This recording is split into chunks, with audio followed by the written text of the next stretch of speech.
आदरणीय पत्रकार बंधु, आप सबों का हम अपनी ओर से स्वागत करते हैं। विगत दिनों गोपाल यादव का हत्याकांड में पुलिस द्वारा गंभीरतापूर्वक जांच कर कुछ आरोपियों की गिरफ्तारी की गई और शेष पुलिस अपने तरीके से अनुसंधान कर रही है।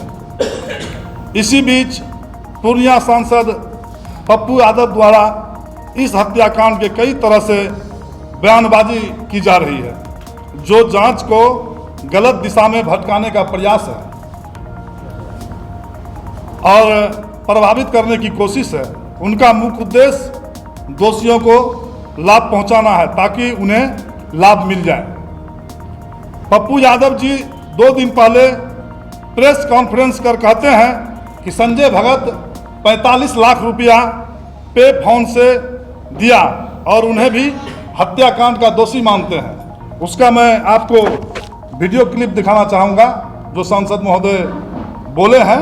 कैसे कैसे उनका बयान आता है, जब मन जो होता है बोलने का शुरू करता है। देखिए, संजय भगत के द्वारा 45 लाख रुपया टेलीफोन चेंज गया। तो जब बात टेलीफोन गया तो इसमें क्या थोड़ा आगे बढ़ा दीजिए। इसमें क्या बहुत क्लियर है। मैं तो बार बार कह रहा हूँ कि ब्रोकर का नेक्सस है, थाना प्रभारी ब्रोकर ये लोग मिले हुए हैं सारे लोग। देख लिए आप लोग, संतुष्ट है ना? उनका बयान देख लिए। अब फिर बोल रहे हैं कि संजय भगत निर्दोष हैं। इसका मतलब यह हुआ कि पप्पू यादव ही इस मामले के अनुसंधानकर्ता पुलिस पदाधिकारी हैं और जो सभी बात को जानते हैं और उसके मन हो तो क्लीन चिट देते हैं और जिसका मन हो फंसाते हैं। पप्पू जी कहीं वो 45 लाख पे फोन से संजय भगत देने की बात इसलिए तो नहीं बदल लिए आप लोग कि संजय भगत कहीं आपको पे फोन में शगुन तो नहीं कर दिया? शगुन कर दिया होगा पे फोन से संजय भगत। कुछ इनका भी लेने देने का आदत बना हुआ है, कौन नहीं जानता है पूर्णिया में। इस घटना में हम लोग का नाम इसीलिए घसीटा जा रहा है। हम लोग 3 आदमी हैं, इसीलिए घसीटा जा रहा है। उनके द्वारा लाख प्रयास के बावजूद धमधा विधानसभा तथा रुपौली विधानसभा में हम सभी जदयू कार्यकर्ता एकजुट होकर उन्हें जीतने नहीं दिया। इस दोनों विधानसभा में हम लोग एकजुट थे, वहां दोनों से हम लोग लीड दिए जदयू को, इसीलिए वो लगे हुए हम लोग पर। पप्पू जी, आपकी यह जीत एक्सीडेंटल जीत है। इसीलिए जिस काम के लिए आपको जनता जिताई है, जनता के वादे को पूरा करने में सकारात्मक राजनीति करें तो अच्छा होगा। हम नीतीश कुमार के जदयू कार्यकर्ता मधुमक्खी की छत्ते की तरह एकजुट हैं, जो गरीब को शहद और मिठास पहुंचाते हैं, बांटते हैं। लेकिन यदि कोई छेड़ता है तो आप अच्छी तरह समझते हैं कि मधुमक्खी के छत्ते को छेड़ने का क्या हश्र होता है। आप सभी आदमी जानते हैं मधुमक्खी के छत्ते को जब छेड़िएगा तो क्या हश्र होगा, ये सभी आदमी जानते हैं। इसलिए हम कहना चाहते हैं पप्पू यादव जी से कि जदयू के कार्यकर्ता को छेड़िए मत। यदि गर्म हो जाएगा तो फिर आप मधुमक्खी से पल्ला पड़ जाएगा आपको। हम यही कहना चाहते हैं, अगर आपके पास कोई फर्जी एग्रीमेंट की कॉपी है तो इस हत्याकांड के साथ सबूत को सार्वजनिक करें या पुलिस को दें। यदि कोई सबूत है आपके पास कि शंभू जायसवाल जी, जीतो मंडल जी, विकास मंडल जी एग्रीमेंट करवाए हैं, फलना करवाए हैं, तो साक्ष्य आप सार्वजनिक कर दीजिए या तो पुलिस को दे दीजिए। पप्पू जी, आप ब्रोकर की बात करते हैं। आप खुद ब्रोकर से घिरे रहने वाले नेता हैं। आपके पीछे खड़ा रहने वाला पप्पू जी, बताइए राजेश यादव कौन है, मंटू यादव कौन है? ये सब जमीन ब्रोकरी करते हैं। क्या आप इसे नहीं जानते हैं? इसलिए 80 चूहा खाकर बिल्ली चली हज करने वाली बात बोल रहे हैं आप।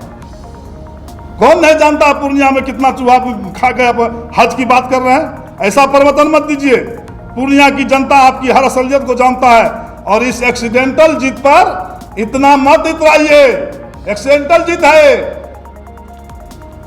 तुरंत हुआ है, आपका एक्सीडेंट के तहत जीत हुआ, कुछ आया और जीत गए। इस पर इतना मत घबराइए, आप इतराइए। जनता का काम कीजिए और पुलिस को अपना काम करने दीजिए। पप्पू जी आपको इस हत्याकांड को इंडिया तथा एनडीए बताकर राजनीति कर रहे हैं। आप ही कहते हैं अपराधी का कोई जात नहीं होता है, आज जात नहीं होता है, फिर अपने जाति का नाम आने पर अचानक पलट गए और इस कांड का राजनीतिकरण करने लगे। पप्पू जी, मैं शंभू जायसवाल भामाशाह के वंशज के जायसवाल हैं, फौलादी हैं, फौलाद का पुत्र हैं, हमारे पिताजी भी फौलादी हैं। हम लोग डरने वाले नहीं हैं, निर्भीक हैं, उदार हैं। अगर आप समझते हैं कि वयस का बच्चा है डरा देंगे तो मैं आपकी भूल होगी। ये 90 का दशक नहीं है जो आपकी दबंगता से लोग चुप रह जाते थे। ये मुख्यमंत्री नीतीश कुमार जी का सुशासन है। इस राज्य में मुझे क्या, एक बकरी के मेमने को, बच्चे को भी आप आंख नहीं दिखा सकते हैं। मारने की बात तो छोड़ दीजिए, उसके डरा भी नहीं सकते हैं और वो डराने की औकात भी नहीं है आपको। ये सुशासन की सरकार है, नीतीश कुमार की सरकार है। इसलिए एक सामाजिक कार्यकर्ता होने के नाते मैं भी सामाजिक कार्य करता हूं, कोई ब्रोकर नहीं हूं, चोर नहीं हूं, बदमाश नहीं हूं, डकैत नहीं हूं। मैं भी सामाजिक कार्य करता हूं, समाज की सेवा करता हूं। इसीलिए आपसे कहूंगा कि जिस वादे विकास के सपने दिखाकर आपने मत प्राप्त किए पूर्णिया का, उस पर ध्यान दीजिए। पूर्णिया में हाईकोर्ट की स्थापना करवाइए, पूर्णिया को उपराजधानी बनाइए, पूर्णिया को स्मार्ट सिटी बनाइए, प्रतिवर्ष 10,000 युवक को रोजगार समेत अन्य किए वादे को पूरा करने में जोर लगाइए, न कि अपनी दबंगई दिखाकर किसी को डराने का सोचिए। नीतीश राज में किसी की दादागिरी और हीरोगिरी नहीं चलने वाली है। ये नीतीश की राज है, यहाँ दादागिरी हीरोगिरी नहीं चलेगा। पुलिस का काम घटना का अनुसंधान करना है, उन्हें निष्पक्ष करने दीजिए।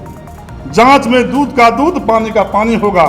गोपाल आदुका के असली हत्यारे को बचाने का कुंठित प्रयास कर रहे हैं। क्या जनता इसी काम के लिए आपको जिताई थी? पप्पू जी, जान लीजिए, ये 20वीं शताब्दी नहीं है, ये 21वीं शताब्दी है। आप जिस अंदाज में पेश आइएगा, लोग भी आपसे उसी अंदाज में पेश आएगा, डरेगा नहीं। आप आंख दिखाइएगा तो हम भी आंख दिखाएंगे और ईंट का जवाब पत्थर से देंगे। ये सुन लीजिए पप्पू जी, कान खोल करके। आपको जो अंदाज से आप पेश आइएगा, उसी अंदाज से हम लोग भी पेश आएंगे और बाज नहीं आएंगे। इसलिए सांसद की मर्यादापूर्ण गरिमा को समझिए और जनहित में अपनी ताकत को लगाइए। इसमें हम लोग का भी सहयोग रहेगा। ताकत लगाइए, जनता के हित में काम कीजिए। पूर्णिया को उपराजधानी बनाइए, पूर्णिया में कोर्ट बनवाइए, पूर्णिया को स्मार्ट सिटी बनवाइए। कौन कहता है सामाजिक काम नहीं करने के लिए? सब काम कीजिए। हम लोग भी पूर्णिया के पास, हम लोग को भी सुविधा मिलेगा, हम लोग भी सुविधा समझेगा। ये क्या, उसको डरा रहे हैं, उसको पकड़ा रहे हैं, उसको सता रहे हैं। और हाल में ही 1.25 करोड़ का रंगदारी का केस हुआ उनके ऊपर, नहीं जान रहे हैं? सब लोग तो जानते हैं कैसे कैसे कहां से फोन आता है, किससे पैसा मांगता है। क्या नाम शंभू कुमार जायसवाल, प्रखंड जदयू के अध्यक्ष, धमदाह से 5वीं बार निर्विरोध बना हूं। जनता और कार्यकर्ता का सहयोग है और घर घर जाता हूं मैं। हम लोग कहीं किसी एंगल से ब्रोकर नहीं है, हम लोग सामाजिक कार्यकर्ता हैं। वो राजनीतिक से प्रेरित, आपको तो बताए ही ना हम, रुपौली धमधा में उसको आगे नहीं बढ़ने दिए। इसीलिए अब किसको जदयू कार्यकर्ता पकड़ो, इसको फंसाओ, उसको फंसाओ, यही राजनीति है उनका। कौन नहीं जानता उनके बारे में? हम झुकने वाले, रुकने वाले लोग नहीं है, भामाशाह का वंशज हैं। यदि उसको होता है कि वयस का बच्चा है, डरा देंगे, धमका देंगे, तो खुद अपने आप अपना रास्ता देख ले। हमको रास्ता नहीं दिखा सकता है। हम डरते हैं तो सिर्फ ऊपर वाले भगवान से, भोलेनाथ से। हर हर शंभू, हर हर शंभू, वही डराने वाला हो सकता है हमको। दूसरा धरती पर कोई पैदा नहीं लिया है।